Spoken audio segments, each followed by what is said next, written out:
जिन बच्चों को सीने से लगाकर पाल पोस कर माँ बाप इतना बड़ा करते हैं, ना जाने बुढ़ापे में किस पाप के कारण बच्चे बूढ़े माँ बाप को अकेला छोड़ देते हैं। मोहन जी तन्हाई में आराम से कुर्सी पर आंखें मूंदे लेटे हुए थे। स्वास्थ्य कमजोर है आजकल उनका।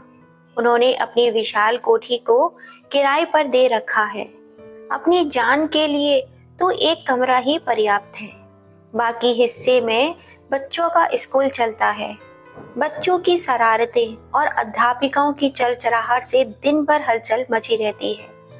परंतु शाम होते ही प्रदूषण के अंधेरे के साथ कोठी में एक गहरा सन्नाटा सा छा जाता है। आम, जामुन, लीची, बेल, अमरूद के पेड़ बुत के समान चुपचाप खड़े रहते हैं। नौकर छुट्टियों में गांव गया और फिर लौट कर ही नहीं आया। दूसरा नौकर ढूंढने की हिम्मत ही नहीं बची। मलेरिया और बुखार ने उन्हें और भी ज्यादा कमजोर कर दिया था। एक गिलास पानी के लिए भी तरस जाते थे। इतनी विशाल कोठी के मालिक हैं, मगर तन्हा जिंदगी बिताने के लिए मजबूर हैं। बीमारी और बुखार की वजह से मुंह का स्वाद इतना खराब हो गया कि मन करता कोई चटपटा स्वादिष्ट भोजन खाएं, मगर बनाए कौन? अपने हाथों से कभी कुछ खास बनाया ही नहीं।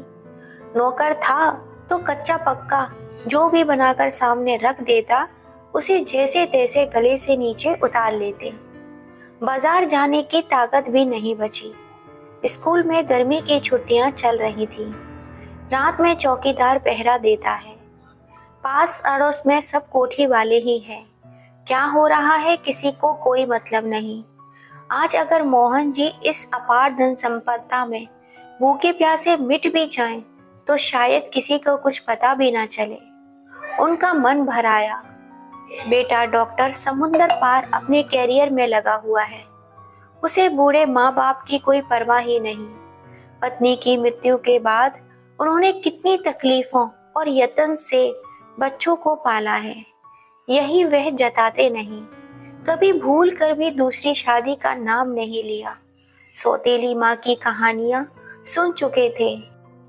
साल 6 महीने में 1-2 दिन के लिए आ जाती थी। बाबूजी, आप मेरे साथ चल कर रहिए। बेटी पिंकी बड़े ही आग्रह से कहती है, बाबूजी, आप मेरे साथ चलकर रहिए ना। क्यों?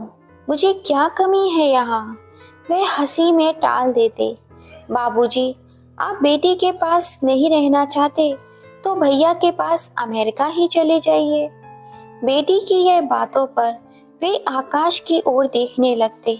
अपनी धरती, अपना पुश्तैनी मकान, अपना इतना बड़ा व्यापार, अपना देश, अपनी माटी, यहाँ बसी तेरी अम्मा की यादें, इन सब को छोड़कर मैं 7 समुंदर पार कैसे चला जाऊं? यही तो मेरा बचपन और जवानी गुजरी है। देखना, एक दिन तेरा डॉक्टर भाई भी वापस अपनी धरती पर अवश्य ही आएगा। मैं भविष्य के रंगीन सपने देखने लगते। फाटक खुलने की आवाज पर चौंक उठे। सपनों की कड़ियां टूट गई। अचानक घंटी बजी। कौन हो सकता है इस समय? मैं हूँ सुमन। अरे सुमन, तुम आओ, अंदर आओ। मोहन जी का चेहरा खिल उठा। सुमन उनके स्वर्गवासी मित्र की विधवा थी। बहुत ही कमास्ट, विपरीत परिस्थितियों में भी धैर्य न खोने वाली महिला। तुम्हारी तबीयत अब कैसी है? बोलते हुए मैं पास में रखी हुई कुर्सी पर बैठ गई। तुम्हें कैसे पता कि मैं बीमार हूँ? वे आश्चर्य से बोले। चौकीदार से पता चला। बस भागी भागी चली आई। उसी से पता चला कि श्यामू भी अपने घर चला गया है। मुझे क्या आपने गैर समझ रखा है? खबर क्यों नहीं दी? सुमन उल्हाने देते हुए बोली। मोहन जी खामोशी से सुनते रहे। यह उल्हाने उनके कानों में मधुर रस घोल रहे थे। सुमन जी का गुस्सा उनके हृदय को शीतलता प्रदान कर रहा था। कोई तो है जो उनकी चिंता करके उन्हें हक से डांट सकता है। आज वो बहुत सुकून का अनुभव महसूस कर रहे थे। बोलो, क्या खाओगे? पकौड़ियाँ, तीखी और चटपटी सी। मैं बच्चे की तरह मुस्कुराए। क्या? तीखी पकौड़ी? सचमुच इस बुढ़ापे में सटिया गए हो तुम। भला बीमार व्यक्ति भी कहीं तली भुनी चीजें खाता है क्या? सुमन जी ने पैनी बातों की तीखी धार उनके हृदय को चुभन के बदले सुकून प्रदान कर रही थी। फिर सुमन ने उन्हें अपने हाथों की स्वादिष्ट चटपटी मसालेदार खिचड़ी बनाकर खिलाई। उनके चेहरे पर सुकून लौट आया। सुबह सुमन ने फिर आने का वादा किया। वह बोली, कल फुलके और तोरई का झोल लेकर आऊंगी। मोहन जी का मन भर आया। सारी जवानी उन्होंने बच्चों के लिए कुर्बान कर दी थी। अब मोहन जी का मन भटकने लगा। पूरी जवानी उन्होंने बिना किसी स्त्री के ही काट दी। कभी भी सांसारिक विषय वासनाओं को अपने पास फटकने तक नहीं दिया। कर्तव्यों की वेड़ियों पर अपनी इच्छाओं की उन्होंने आहुति चढ़ा दी। वही वैराग्य मन आज साथी की चाहना कर रहा था। ये कैसी विडंबना है। जब बेटा 4 साल और बेटी 6 महीने की थी, उसी समय पत्नी की मामूली बीमारी में मृत्यु हो गई। उन्होंने रोते हुए दूध मुँहे बच्चों को सीने से लगाकर जीवन की लड़ाई लड़ी। अपने जीवन का बहुमूल्य समय उन्होंने अपने बच्चों की परवरिश पर न्यौछावर कर दिया। बेटे को उच्च शिक्षा दिलाई, फिर उसकी शादी की, विदेश भेजा, बेटी को माँ बाप दोनों का साया दिया। आज वही बेटी अपने पति के घर में सुखी दाम्पत्य जीवन व्यतीत कर रही है। सुमन ने भी अपनी जवानी संघर्ष में बिता दी। विधवा होने के बाद अपने बच्चों को पढ़ाया लिखाया। आज वे बड़े शहरों में नौकरी करते हैं, मगर उनकी दुनिया में सुमन के लिए कोई जगह नहीं है। फिर भी सुमन बारी बारी से बेटों के पास जाती रहती है, मगर हर घर की कहानी कुछ एक जैसी ही होती है। पढ़ लिख के योग्य होने पर कमाऊ बेटों पर माँ बाप से ज्यादा अधिकार उनकी पत्नियों का हो जाता है। माँ बाप एक फालतू के बोझ समझने जाने लगते हैं। सुमन में बस एक ही कमी थी, वह अपने बेटों पर अपना पहला अधिकार समझती थी। बहू की रुबाब सहने के लिए वह तैयार नहीं थी। परिणाम स्वरूप लड़ झगड़ कर वे अपने घर वापस चली आई। मोहन बहुत खिन्न रहने लगा, अकेलापन काटने को दौड़ता। अपने मन की बात किससे कहे। मोहन और सुमन जब भी मिलते अपने अपने दिल का दर्द एक दूसरे को साझा करते। दोनों को अकेलापन का साथी मिल गया था। सुमन की सेवा और उनके हाथों का खाना मोहन को स्वस्थ करने लगा। वह हफ्ते 10 दिन वहीं रुक जाती। दोनों के बीच भावनाएं गहराने लगी थी। उनकी हर छोटी बड़ी जरूरत को भाग दौड़ करके पूरा करने में वे अपनी संतानों की उपेक्षा तक भूल गई। हंसी ठठाके गपशप में एक दूसरे से कब इतने करीब आ गए, उन्हें पता ही न चला। बालकोनी में बैठकर नए नवेले युवक की तरह आपस में चुहल करते। मन में कोई बुरी भावना नहीं थी, परंतु जमाने का मुंह कैसे बंद करते। लोग उनकी अंतर्गता को कई अर्थ देने लगे। धीरे धीरे समाज में कई तरह की बातें उनके बारे में होने लगी। उड़ती उड़ती कुछ बातें उन तक भी पहुंचने लगी। समाज के डर से 2 दिन तक सुमन जी मोहन जी से मिलने नहीं आई। इधर सुमन जी के न आने से मोहन जी का हृदय बेचैन रहने लगा। सुमन जी के हाथों ने उनकी अर्थव्यवस्था गृहस्थी को नव जीवन दिया था। भला जीवन दाता को भी कोई भुलाया जा सकता है। दिन भर इंतजार करने के बाद शाम को वे सुमन जी के घर जा पहुंचे। नत्थू हलवाई के यहाँ से गर्मा गर्म जलेबियां बनवा ली।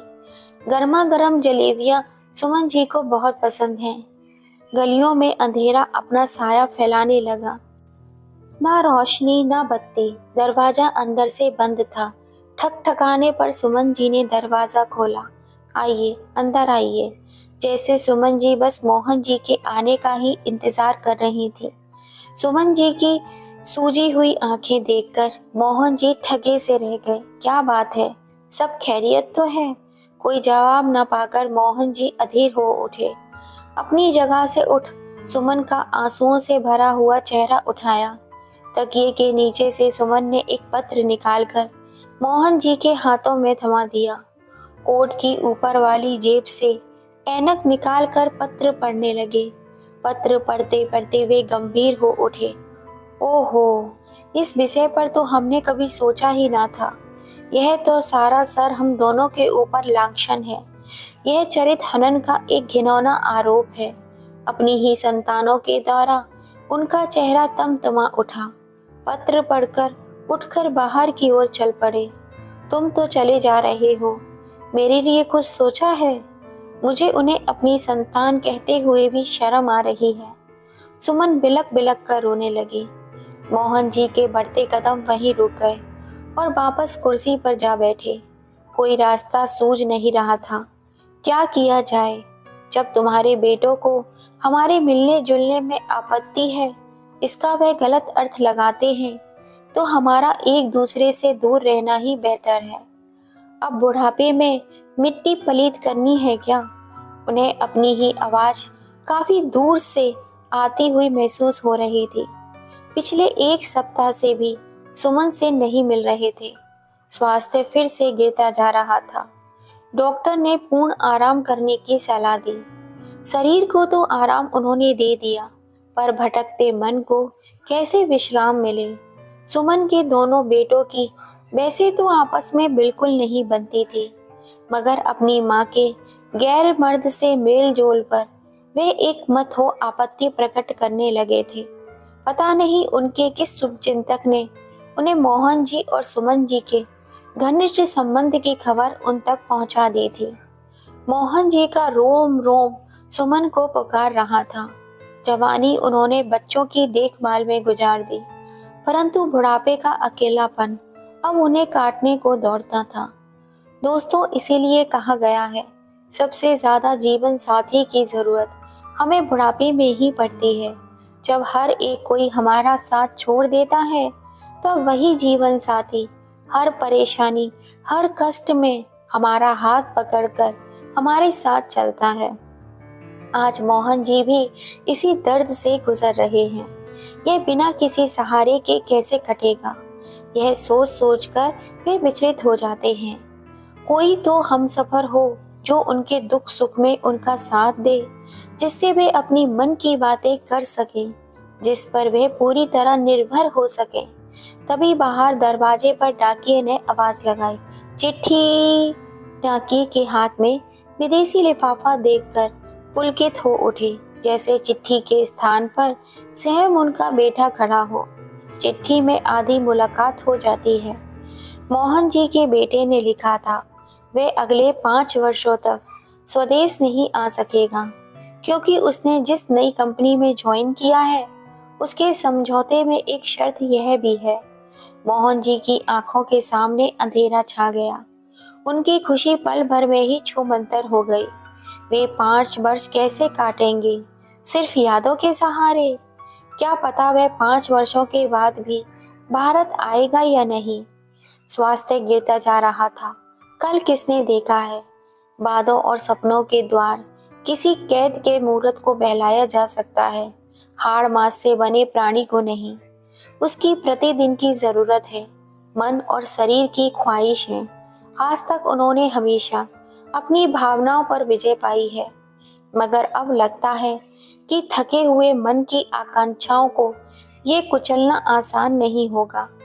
इधर बेटी ने खबर भिजवाई कि उसके पति 6 महीने के प्रशिक्षण के लिए मुंबई जा रहे हैं। वह भी उनके साथ मुंबई जा रही है। वहां से लौटकर पिता से मिलने आएगी। वारी दुनिया, बेटा और बेटी सभी अपनी अपनी बुलंदियों के शिखर चूमने की होड़ में हैं। बूढ़े और अकेले पिता के लिए किसी के पास समय नहीं है।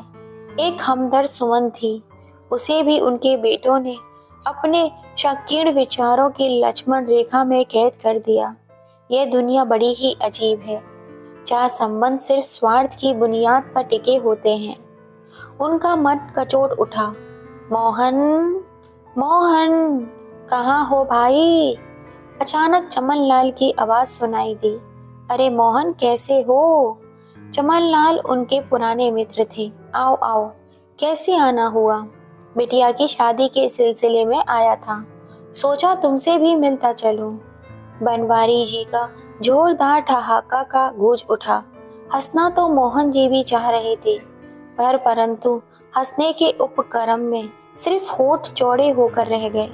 चमनलाल जी की अनुभवी नजरों ने सब कुछ भांप लिया था।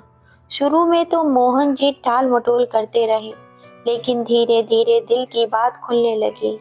चमनलाल ने समझाया, देखो मित्र, यह समस्या सिर्फ तुम्हारी और सुमन की नहीं है, हर उस विधवा और विदुर की कहानी है जिन्होंने अपनी जवानी कर्तव्य की बेड़ी पर नौछावर कर दी। अब उम्र के इस पड़ाव पर अकेले रह गए। अब तक शरीर में ताकत होती इंसान सब कुछ झेल लेता है, लेकिन जब शरीर कमजोर हो जाता है तब अकेलापन काटने को दौड़ता है। बच्चे अपने पैरों पर खड़े हो जाते हैं और माता पिता उन्हें बोझ लगने लगते हैं। यह तो दुनियादारी है। हम नई पीढ़ी को दोष नहीं दे सकते।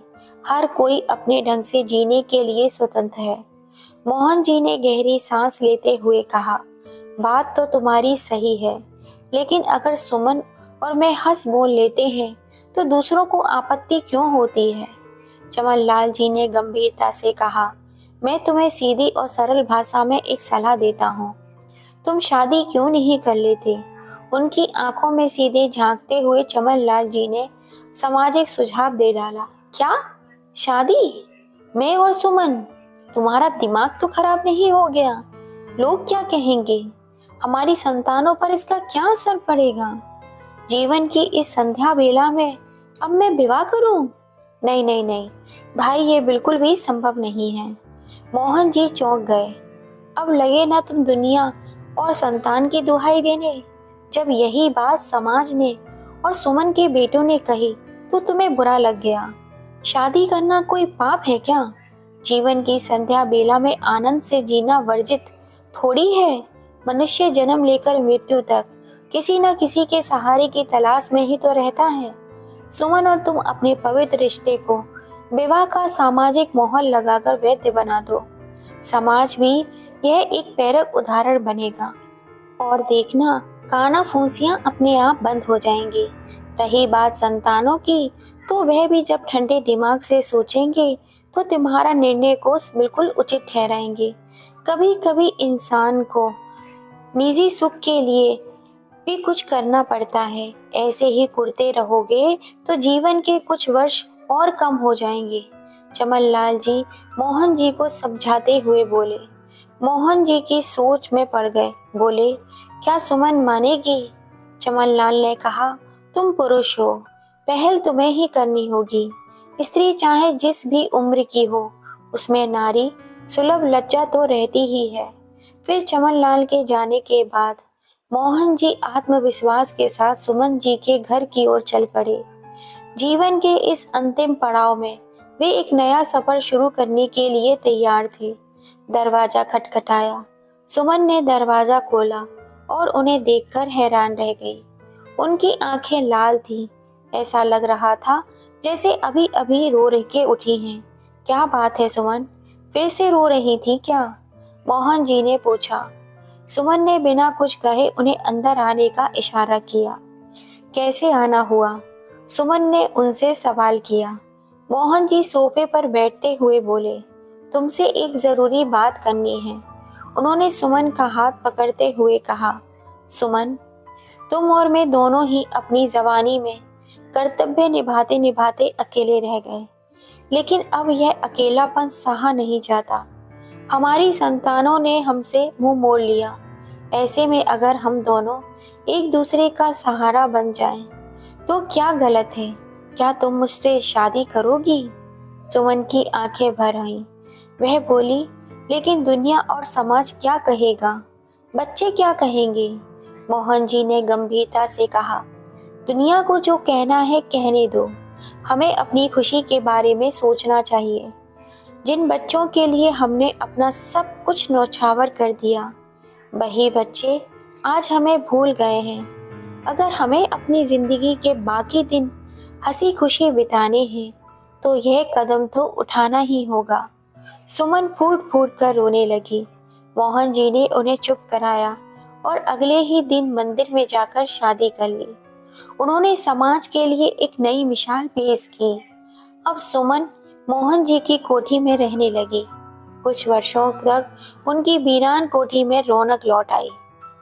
मोहन और सुमन ने जीवन की इस संध्या बेला में हंसी खुशी अपना जीवन बिताने का फैसला कर लिया। यह कहानी एक शक्त संदेश देती है कि जीवन के अब किसी भी पड़ाव पर अपनी खुशियां ढूंढना गलत नहीं होता।